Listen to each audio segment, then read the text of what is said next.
On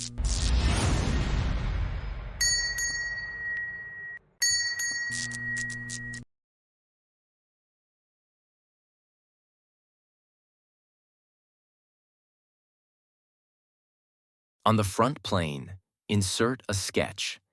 Using mouse gesture, hold down right-click on the mouse and move in a specific direction. Commands are selected by pointing to the icon in the ring. Start by drawing a line from any point toward the origin. You'll see a yellow square indicating a coincident relation. Continue sketching in a chain, guiding the horizontal lines. Now let's switch to an arc. We have two ways to do this. The first way, move the cursor away from the last point, then bring it back without clicking. A circle icon appears. The second way, press the A key once to toggle between line and arc. Navigate the arc's endpoint to 180 degrees.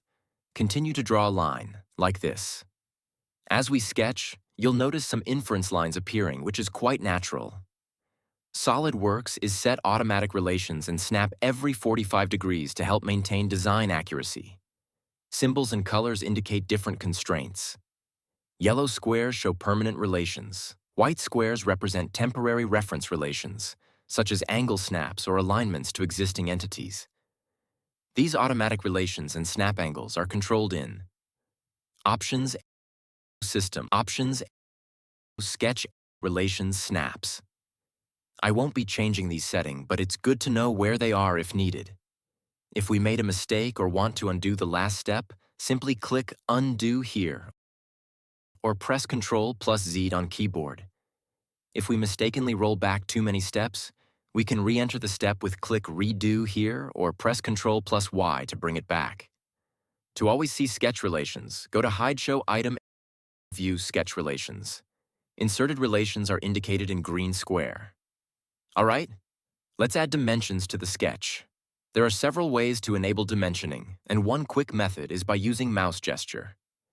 Simply hold down right-click on our mouse, then navigate to Smart Dimension. When Smart Dimension is active, click the longest line, then click again to place the dimension. The Modify window will appear. Type 120 mm and press Enter to confirm. If we want to change the value, double-click the dimension and enter a new value. Let's try 150 mm. If we need to delete a dimension, just click the dimension and press the Delete key on the keyboard. To dimension from the extreme left point, we need to click twice. First, click right at the start of the line. You'll see a yellow point icon indicating the line's point. Second, click at the center of the arc. A yellow square with a mid icon will appear, marking the arc's center. Now enter 150 mm and press Enter to apply the dimension. Alright, let's go back to this line and assign a dimension of 100 mm. Now assign a dimension to the diagonal line on the right. When we click on a line, a mouse icon appears with a padlock in the center. If the padlock is closed, moving the cursor changes the position of the dimension freely, like this. If we right-click, the padlock opens, locking the dimension's position. Now, it only moves in one direction, up and down. Right-click again to unlock and move the dimension in another direction. Let's say to the right is set to 10 mm, and up is set to 20 mm. Select the arc and set its radius to 5 mm. Select this line and set it to 20 mm. Click this point and this point. Then enter 35 mm. Select the horizontal line and the point on the connection between the two oblique lines. Set the dimension to 6 mm. Add an angular dimension between the two lines.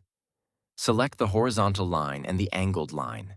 Set an angular dimension to 10 degrees. The sketch is still not fully defined because some entities are still movable. We can recognize this by the blue color in the sketch. To check, simply drag the blue entities. Here, I'll try dragging this line, and we can see how this line moves. The connection point between the line and arc is still undefined. To fully constrain it, let's add a tangent relation. This will ensure a smooth transition between the line and arc. There are two ways to add a relation. Select the arc, hold the Control key, and then select the line. A pop-up window called the Context Toolbar will appear. Or click directly on the connection point between the line and arc. The Context Toolbar will also appear. Now we simply select Make Tangent. Once all dimensions and relations are applied, the sketch turns black, indicating that it is fully defined. You can also check the status bar at the bottom. It will confirm that the sketch is now fully defined. Alright, next go to the Features tab and select Extruded Boss Base. This transforms our flat sketch into 3D geometry. In the Direction 1 tab, choose Mid-Plane from the list and set the depth to 20 millimeters. Now let's tweak the Thin feature. Change the default 10 millimeters to 2.5 millimeters while switching the direction. Click OK to complete the operation. Let's add some smooth edges with a fillet. Rotate the view and zoom in for a better look. Click on this edge, and the Context Toolbar will appear. Select Fillet, and the Property Manager will show up on the left. Click this second edge to apply another fillet. Set the radius to 4 millimeters and keep the default symmetric option. If the preview isn't visible, check if it's set to No Preview. Switch it to Full Preview to instantly see the changes. Click OK to complete the operation. Next, we add chamfer. Click on this edge and select chamfer from the Context Toolbar. In the Property Manager, choose Distance as the chamfer type. Uncheck Tangent Propagation. This way, the chamfer only applies to the selected edge. For the chamfer parameters, select Asymmetric and set the distance 1 to 2 millimeters and distance 2 to 6 millimeters. Click OK to complete the operation. Now switch to an isometric view for a better view. We'll add another fillet. Click on this edge and select Fillet from the Context Toolbar. In the Property Manager, change the fillet type to Full Round Fillet.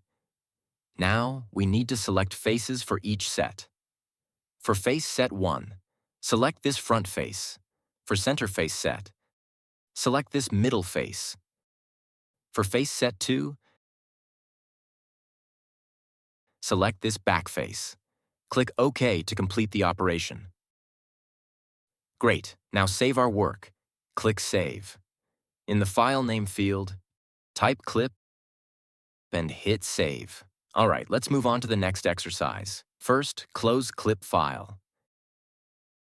Click New, then select Part. Hit OK. We're ready to go. In this exercise, we'll be creating a band, so let's jump right in.